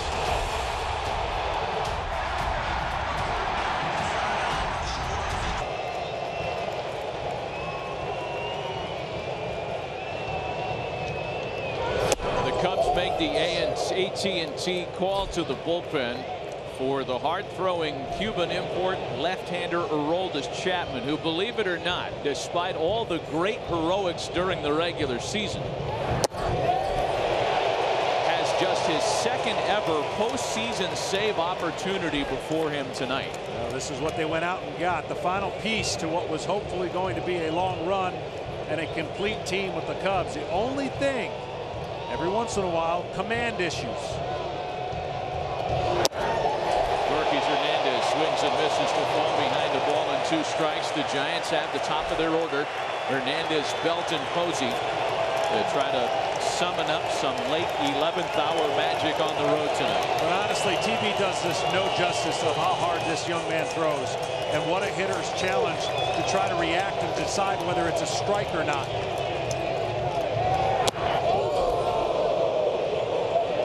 It is to catch. Just ask Wilson Contreras, who comes on in the 9th inning to try to handle him behind the plate. You got to get a little lucky and cut your swing down and use his power to your advantage. If you have a big swing, you got no chance against him. Still 2-2 to Hernandez. A couple of notable streaks end with that dramatic full count pitch home run by Javi Baez. The Giants had gone 16 consecutive scoreless innings to start the postseason, the 2nd longest stretch in Major League history. And the home run by Baez, the first postseason run allowed by Giants pitching since the 2nd inning of Game 7 of the 2014 World Series. Stretch of 23 consecutive scoreless postseason innings. Well, the Giants have been here before, facing the Washington Nationals in a similar situation, down 1-0 in the 9th. Able to rally and take that game. Did he hold up? He did not on the appeal. Hernandez strikes out.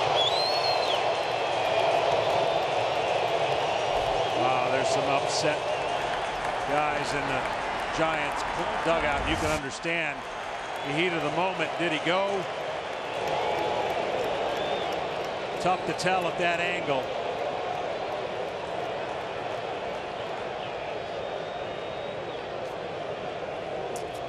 And San Francisco will offer a pinch hitter now.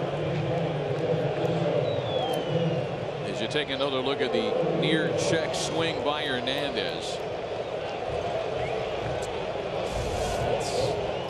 Again, trying to decide at 102 miles an hour where that pitch is. not an easy task. Eduardo Nunez bats off the bench in Brandon Belt's spot in the order. Belt was 0 for 3. Tough duty for Belt against the left-hander.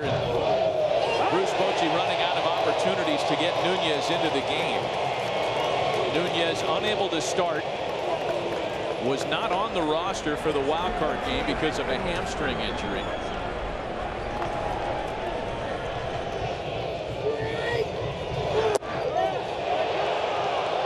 To check his swing there. It's 1-1.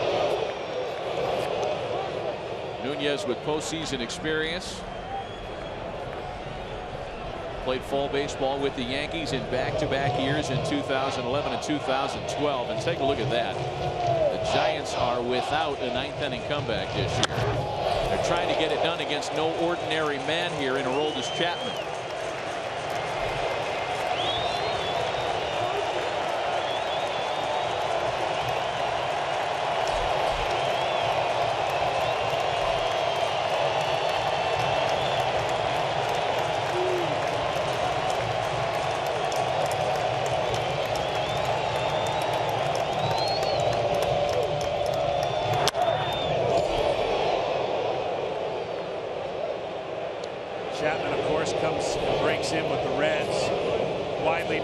Fastball, then slowly but surely he started developing that slider.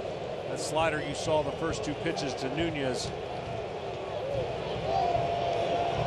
Not fair. Wind blowing in, a guy that has not allowed a home run in a Cubs uniform. And the next 1-2 home to Nunez. 2 balls and 2 strikes. The hardest thing to do as a hitter is to stay patient with your hand. You get your body going, as you saw Nunez right there, almost looking like he was going to attack that ball. You got to be as quiet as you can and then guess where the location is and try your best to make a short stroke.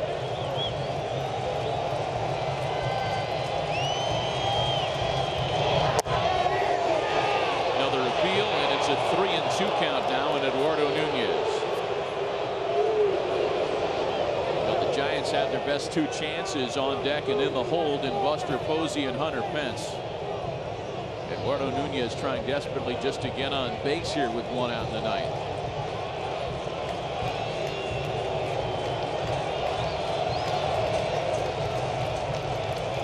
Here is the 3-2.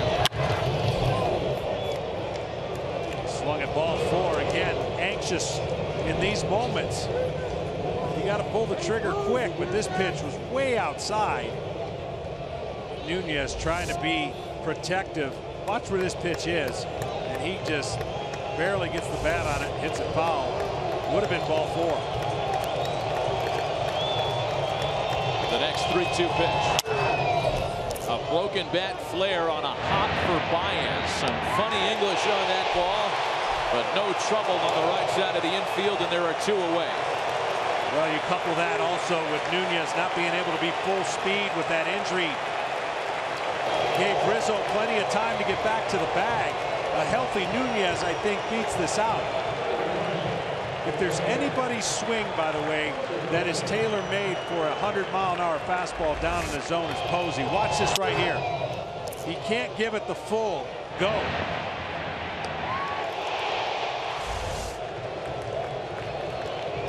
Buster Posey represents the last chance for San Francisco in Game 1.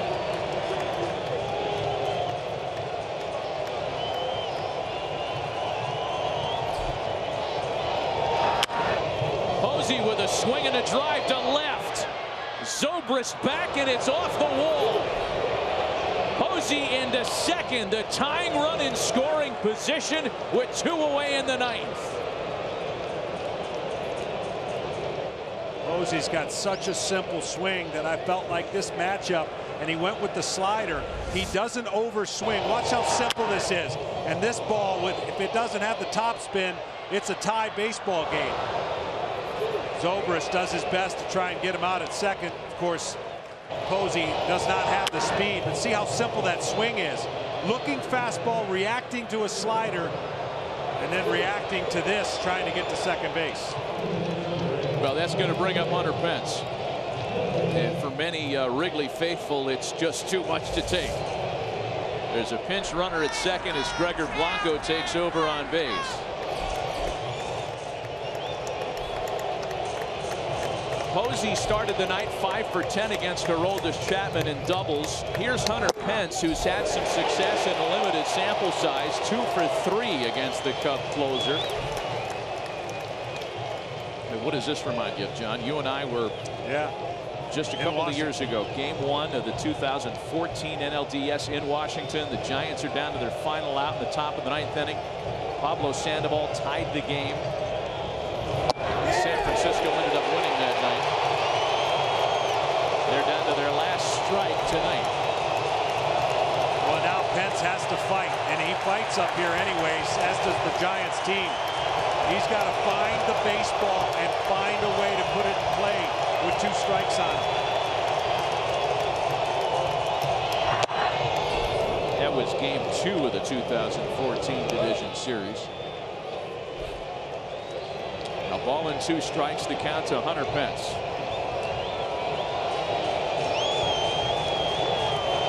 Anything up over the zone, I don't think Pence can get to. Down, he can. The Chicago Cubs have not earned a shutout win in a home postseason game since game 1 of the 1984 NLCS against the Padres. And then there was a little matter of Steve Garvey and Tim Flannery and a glove that had Gatorade spilled on it, and it turned into another episode of Cubs folklore.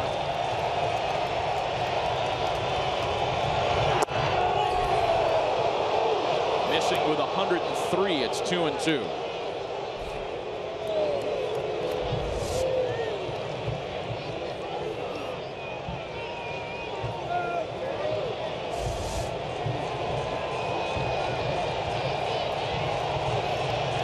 Tying run at second, 2 out, top of the 9th inning. Pence bounces it to Baez. Throw to first, and the Cubs have taken game 1.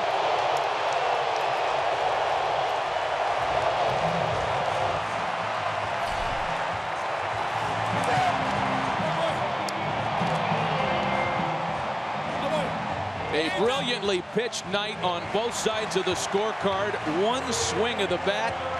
Javier Baez, the hero. He straightened out a 3-2 Johnny Cueto pitch with 1 out in the 8th. Delivered the game's only run. Chapman holds in the 9th. And Chicago has claimed game 1 in this best-of-5 series. Sit in the open, Matt. Couldn't wait to watch this series. It didn't disappoint. It's going to be a great series. San Francisco has everything that you need to be a champion.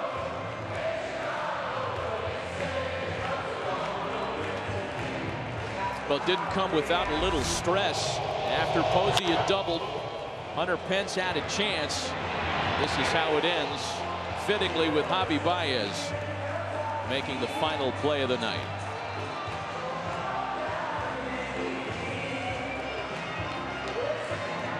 Well, so many people thinking about this. Could this be the year? Bill Murray, one of those people. It's in the hole. Game 1 is in the can for Chicago.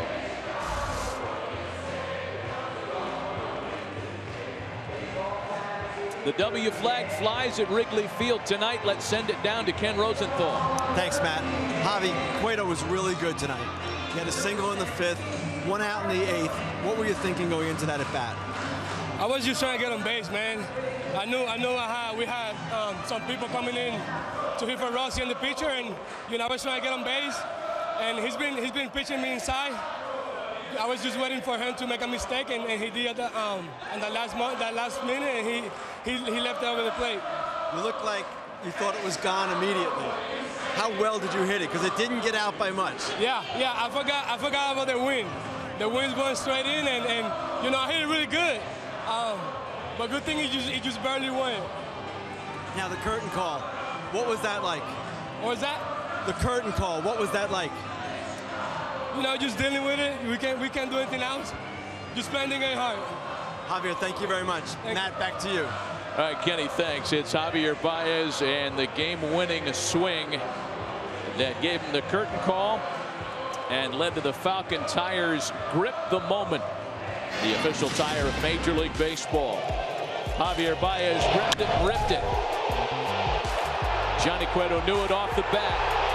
Though the wind almost brought that one back playable, it got into the basket enough to win it for Chicago. Kenny is standing by with the Cubs winning pitcher. John, you pitched really well tonight. Cueto pitched really well tonight. What was it like for you being in a game like this? Oh man, that's awesome. That's an awesome baseball game. Playoff baseball. You know, that was a fun game to be a part of, and obviously really happy to be on this side of it. But you know, you got to tip your hat to the other guy. I mean, it was a great game all the way around. Great defense. We had some good at bats there through the middle of the game, and you know, Cueto just kept making pitches, and I had to keep making pitches with him. 8 innings, 86 pitches. I imagine you feel like you could have gone on. What was it like just coming out of this?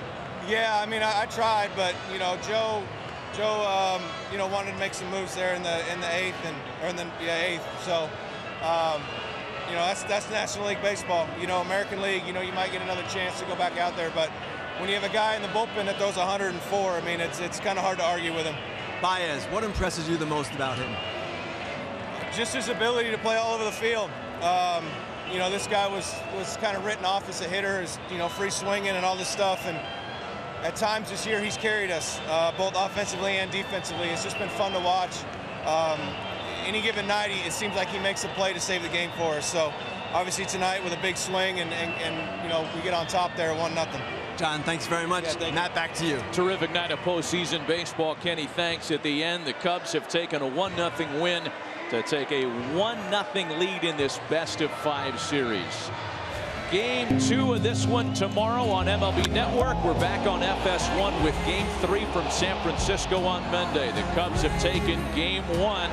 Let's send it to Kevin Burkhardt in Los Angeles, back at our FS1 studios with much more in a busy night in postseason baseball. KB.